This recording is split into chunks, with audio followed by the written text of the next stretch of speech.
دڵنیابوونی لە وەڵامەکان نەخل سەر پەرستۆمای دەکەیت پێش هەموو شتێک سەرەتا ماکە بدە بۆ کادێرەی کە لە نزیک خۆتەوەیە تانی کاژێ بەسەر تاسک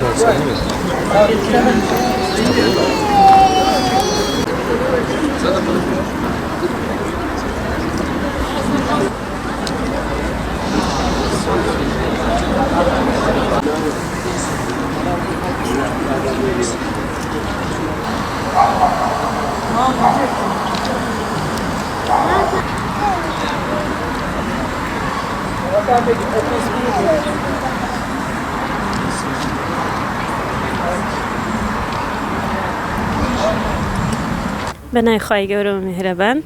ئەمە وەکو ڕێکخراوی گەشەپێدانی قوتابیانی کوردستان ڕێکخراوێکی قوتابیان و گەنجانەیە لە سەرتاسەری کوردستان لە سەردەم شار و شارۆچکەکان لقمان هەیە و هەروەها ستافمان هەیە ئەم ڕێکخراوە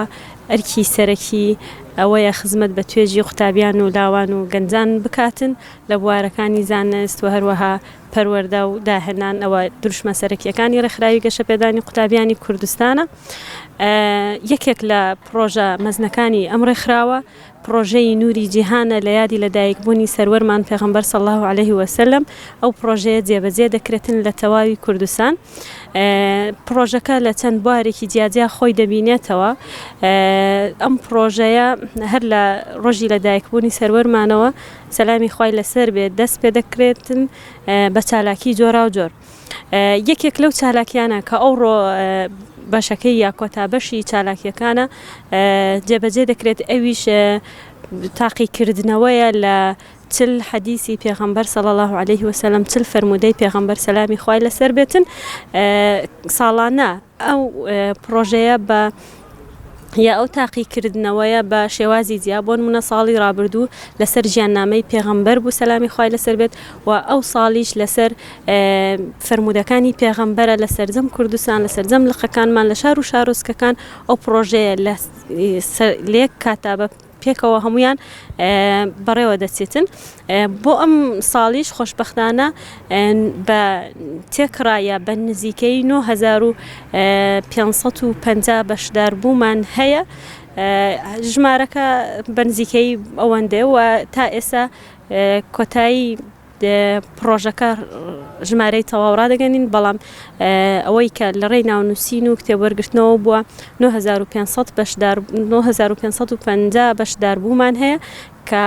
ئەومڕۆ ڕۆژی هەینی بەیەکەوە هەمویان تاقیکردنەوەکەیان ئەنجامدایە وەک دەبینن ئێستا لە تاقیکردنەوەکەدان دەستان خۆش بێت بەناوی خوای گەورە و میهرەبان بەخێر بێن سەرچاوانمان ئێمە لە ڕێکخراوی گەشەپێدانی قوتابیانی کوردستان لە هەولێرەوە بەشدار بووین لەم پرۆژەیەوە ئەم پرۆژەیەمان ڕاگەیاندووە نزیکەی مانگ و نیوێکە و هەڵمەتێکی سەرتاسەریە کە ئێمە ئەنجاممان داوە لە سەرجەم شار و شارۆچکەکانی تریشە ئەنجامەدرێت لە ڕێکخراوی گەشەپێدانی قوتابیانی کوردستان ڕێکخراوی گەشەپێدانی قوتابیانی کوردستان ڕێکخراوێکی پەروەردەییە و تایبەتە بە چینی قوتابیانەوە لە زانکۆ و پەیمانگاکان و لە قوتابخانەکانی هەرێمی کوردستانە کار و چاڵاکیەکە لە پێناو پێگەیاندنینەوەیەک بۆ ئایندەی نەتەوەیەک کە نەتەوەی کوردستان ئینشاءالله ئێمە لێرەوە وەکوڵیان پرۆژەیەمان ڕاگەیاندووە وەک کۆفایەک بۆ پێغەمبەر صلی الله علیه وسلم بۆ پێغەمبەری خۆشەویستمان پێغەمبەر صلی الله علیه وسلم هەر وەکوڵی لە چوارچێوەی یادی مەولودا لە مانگی مەولودا و پرۆژەیەمان ڕاگەیاندووە و ئێستا و تاقیکردنەوە ئەکەین کە لە سەرتاسەری کوردستان 9554 بەشداربوو ناویان تۆمار کردووە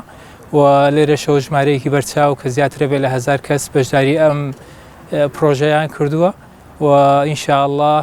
خەڵاتی تایبەتیان پێشکەشەکەین و کۆمەڵی خەڵاتی تایبەت دانراوە لەسەر ئاسی کوردستانە و لە هەولێریشا خەڵاتی تایبەتیمان هەیە بۆ ئەوانەی کە تەنها لە هەولێرە بەشداری ئەم پرۆژەیان کردووە بەخێر بێن سەرچاوانمان